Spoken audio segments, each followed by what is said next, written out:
Táto udalosť sa odohrala počas paschálnej večere, vo štvrtok večer, v čase Veľkého týždňa, v dňoch, keď sa naplňalo Ježišovo utrpenie. Zišli sa k veľkonočnej slávnosti.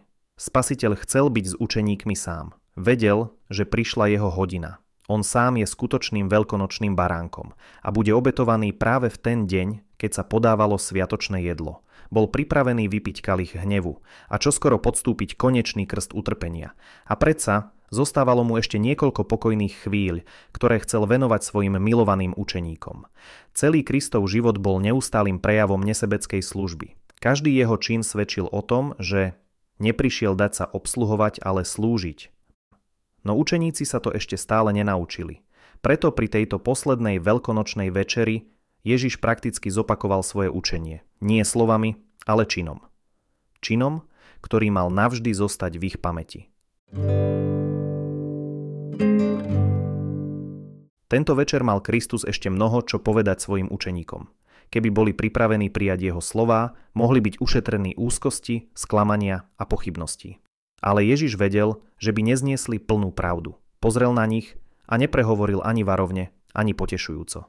Čas plynul v tichu. Učeníci sa cítili nepokojne. Súcit a neha, ktoré v nich pred chvíľou vzbudil Kristov zármutok, sa rozplynuli. Slová o jeho utrpení zapadli bez odozvy. V ich pohľadoch bolo vidieť žiarlivosť a napätie. A predstavte si tú situáciu. Zišli sa na Paschu, na najväčší sviatok Izraela. Tento sviatok im od detstva pripomínal vyslobodenie z egyptského otroctva. Mal byť obrazom Božej moci a záchrany. A práve v tejto chvíli, keď mali srdcia naplniť vďačnosť a bázne, sa medzi učeníkmi rozprúdila hádka. Nastala medzi nimi aj hádka, kto je z nich najväčší. Lukáš 22:24. Krista tento spor zarmútil a ranil. V jeho prítomnosti, v posvätnom čase paschy, sa učeníci zaoberali svojou obľúbenou predstavou, že on čoskoro potvrdí svoju moc a zasadne na Dávidov trón. Každý z nich tajne túžil po čestnom mieste. Každý sa cenil viac, než hodnotil brata. Namiesto toho, aby jedni druhých mali za dôstojnejších, zápolili o prvenstvo. A Ježiš? On ich neumlčal, nepokarhal. Namiesto slov sa rozhodol odpovedať skutkom. Na ich nevyslovenú otázku, kto je najväčší, odpovedal tak, ako to nikdy nezabudnú. Najväčší je ten, kto slúži.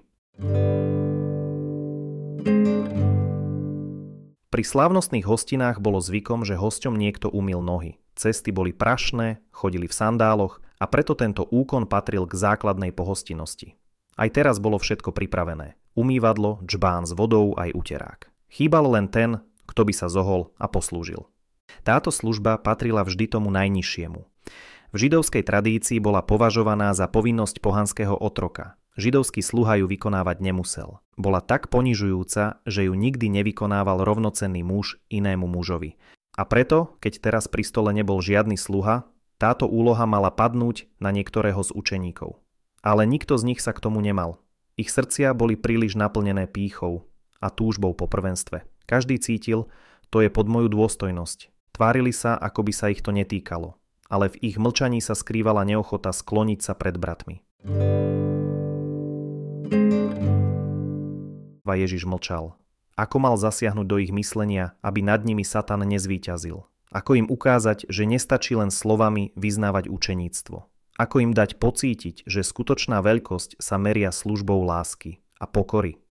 Nebolo to ticho pokoja, ale ticho naplnené pýchou. Učeníci sedeli stuhnutí, srdcia plné márnych predstav o prvenstve. A vtedy sa to stalo. Ježiš vstal. Ten, ktorý si bol plne vedomý, že mu Otec všetko vložil do rúk, že od Boha vyšiel a k Bohu sa vracia, práve on sa zdvihol od stola. Odložil svoje vrchné rúcho, aby mu neprekážalo. Vzal uterák a prepásal sa ako obyčajný sluha. Tento fakt evanjelista Ján nepíše náhodou. Chce zdôrazniť, že Ježiš si v tej chvíli plne uvedomoval svoju božskosť. A práve preto je tento čin tým najvyšším prejavom jeho pokory. Boh sa sklonil k zaprášeným nohám svojich učeníkov. Učeníci ohromene hľadeli. Nikto sa neopovážil prehovoriť. Mlčky pozorovali, čo bude ďalej. Ježiš nalial vodu do umývadla. Potom si kľakol k ich nohám a začal ich umývať. jedného po druhom, a utieral ich zásterou, ktorou bol prepásaný. Ján 13.5.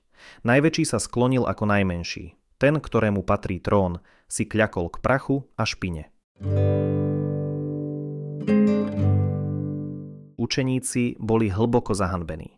Nikto z nich nedokázal prehovoriť.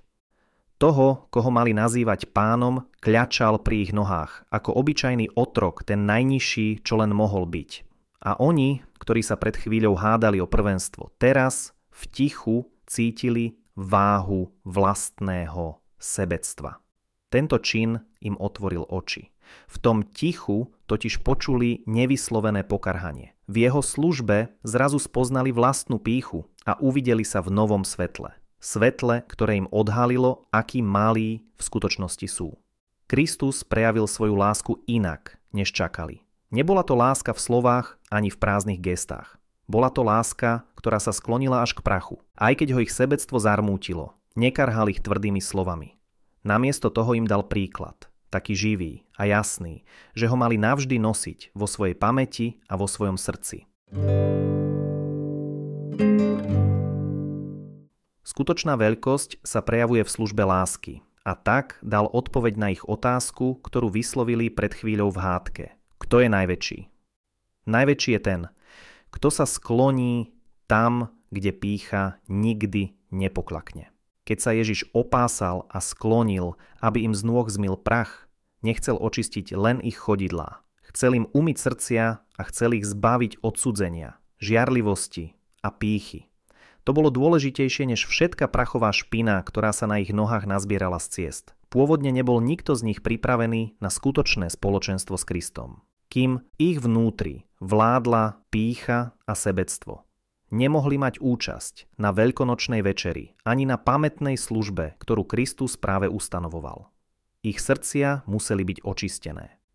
Pýcha a sebecké záujmy rodia nezhody a nenávisť. Ale to všetko Kristus zmyl, keď im umýval nohy. Začali inak zmýšľať.